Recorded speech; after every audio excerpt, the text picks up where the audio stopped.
Jumping in video games is something that is so natural. It is in so many games like Mario and Minecraft, and even shooters like Call of Duty and Fortnite, that it almost feels weird when a game doesn't allow you to jump. But what if it was a challenge to beat a game without jumping? Well, that's what I'm going to do today with the Poppy Playtime series with its 5 chapters. We are going to see which chapters are possible. Now, I know this has already been done before, but I wanted to give it a go. So let's get started with Chapter 1. Poppy Playtime Chapter 1, the chapter that started it all, and thankfully the easiest for this video, because it's a very straightforward chapter with not many puzzles.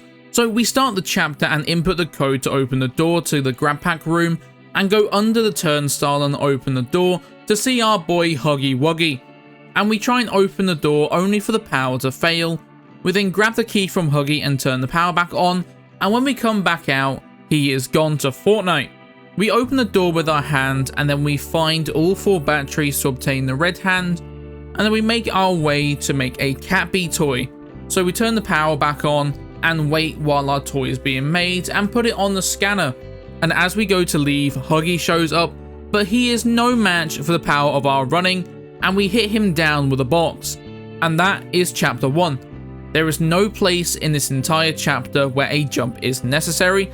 Let's just hope the other chapters are this nice. Chapter 2 is another quite short and simple chapter like Chapter 1, but is it as simple? We start the chapter by swinging across and getting this key to open the office, and then we carefully pull this vent down so that we can walk up it and avoid jumping. We turn the power back on and ignore Poppy and swing across this gap, and ignore Poppy again as she's getting kidnapped as we fall down this hole, to do another quick puzzle to turn the power on for the door and get our hands stolen by Mummy Longlegs, which is just rude. After that, we enter the game station, the main hub of this chapter, and we go to the first of 3 games, Musical Memory. But first we got to go make the green hand, and there was no reason to jump here, and I recorded this footage after getting no sleep, so my memory was a bit rubbish, but we got past it and got part 1 of the train code. We make our way back to the game station to start Wuggy, which, as you would expect, was a breeze, and we get another part of the train code. Oh boy, this is going too smoothly. But next is our first difficulty of the whole run, the broken staircase. However, if we just rub ourselves against the railing enough, we can clip onto the railing and walk up it to pull ourselves up. But we press on and see Kissy, and we lead Barry to his demise, as we make our way back to the game station one more time for musical statues. Which I thought would go wrong because the ending section, but it was actually really easy. Puckapilla kept his distance behind us and we got through it, but now this is where it gets a tad bit more difficult because of the water area where you need the Bunzo toy to open the door, because we cannot jump. So I spent about 20 minutes kicking Bunzo across the floor to be able to use him as leverage to get back up onto the top platform and complete this section. Unfortunately, it doesn't get easier from here, because after we get jump scared by Mummy Longlegs, we need to fit through this hole in the wall, but the only way up is to jump onto the barrels, and to get up there we just drag some more barrels over and ram ourselves into them, which for some reason gives us enough height to get through. And for these blue pipes, we can just run up them, and it's smooth sailing up to the mummy chase, which thankfully can be completed without jumping. And after we take her out, we just head upstairs, and there's a hole in the stairs. Did we come all this way to fail like this? Did we do this all for nothing? Did I leave the oven on? But no, to get past this, we just walk to the left of the platform and walk. That's it. That's the end of the chapter. We get the 3rd train code part and save Poppy, go down the slide, enter the code, and crash the train like a boss. And now on to Chapter 3. Chapter 3 is a chapter that really surprised me in this challenge because I thought it would be impossible, because of a few sections at the start, and there are a lot of wonky physics that do save me later in the run. But let's start at the beginning of the chapter, after Catnap drops us into the compactor room, where we run up to get on top of here, and it's very important you drop down the left side, because this part stumped me for quite a while. So what you do is you run and fall onto the blue one, and then when it's at its peak, run onto the one behind you, and as that one goes up, run onto the pipe on the wall and follow that until you enter the next room. But that wasn't even the hardest part of the beginning. Oh no, no, no. Meet the piston room, where one wrong step will end your run. And to be honest, this was probably the hardest part of the run, because you need to time your run perfectly. The first 3 aren't too hard. Once you're on the first one, you can just run onto the others and then onto the middle platform. But it's these next 4 that are the hardest part. But you only need to use 2 of them. So to cross this part, you need to fall onto the second one at the right time to gain some height to land on the third one, and then you can just run onto the ledge and bam, you're through the first half of this. Now it's time to abuse the wonky physics. Now at first I was really struggling with this part because I made a massive mistake of playing on 240 frames per second, because in the older chapters, higher FPS negatively impacted your grab pack strength. So after a few failed attempts, I lowered my frame rate to 60 and used this gas canister to boost me up so I could run to the platform, and then used a chair to get into the vent. And from this point, it was smooth sailing through a large majority of the chapter. We easily cross the train tracks and enjoy the nice gondola ride down to Playcare and enter Home Sweet Home. Then we go into the red gas and have a nightmare, which we are snapped out of by a nightmare version of Huggy. Now, there was one part in Home Sweet Home that got me a bit worried, and that was this table, which to get over, I just abused the physics again to push myself upwards, and this hole in the wall didn't let me walk past, so I grabbed the nearest bit of furniture and did the same thing again to get through.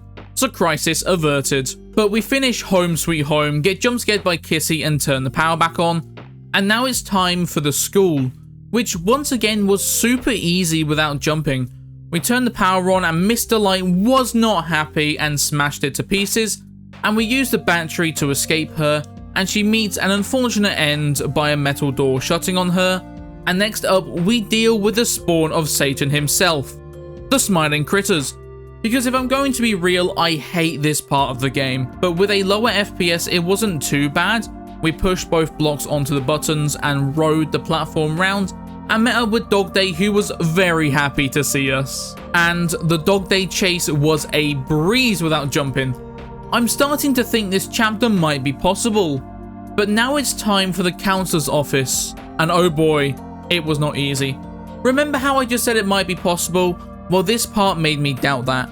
The first half, not that bad. We put the battery in, we used the purple hand to jump this gap, and do this little puzzle, and oh, that's not good.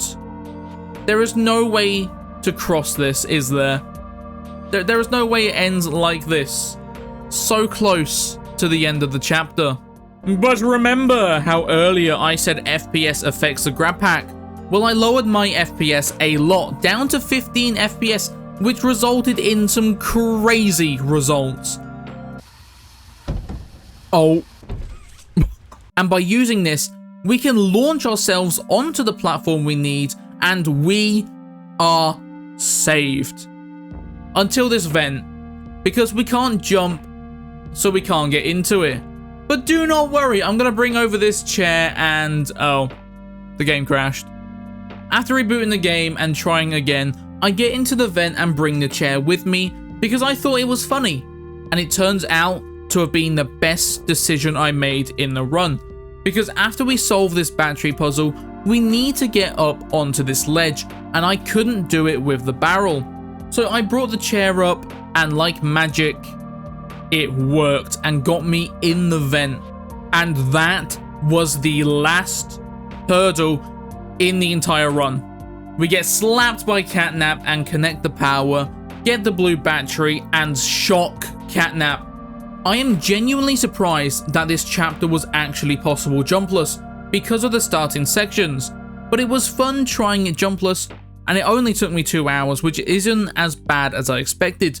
Now on to Chapter 4. Chapter 4 was probably one of the more disappointing chapters in this challenge, because we go down the lift from the end of Chapter 3, ignore the fact that Poppy's Shrek, we grab this battery and scan our hand, and after exploring the cave, we come to our first challenge.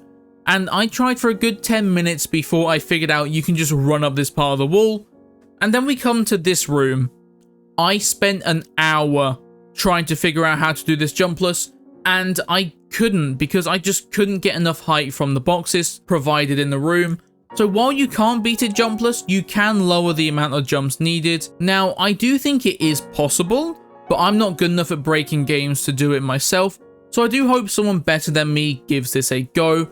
And with that said, on to Chapter 5. Chapter 5 is unfortunately where this video comes to an end, because right at the start of the game, we are met with a huggy wuggy chase, and we are forced to jump right at the start. And even if we could get past this part, there's a section during the huggy chase where we use boxes to jump up to somewhere, which means Chapter 5 is unfortunately impossible. So in this video, Chapters 1, 2, and 3 are possible, while Chapters 4 and 5 are impossible. Which means as the series went on, the need to jump increased. So I wonder if Chapter 6 will require jumping, and it was quite fun having my own go at this type of video. And if you have enjoyed, make sure to leave a like and subscribe to see more from me. And with that said, I hope you have all enjoyed, and I'll catch you all in the next one. See ya!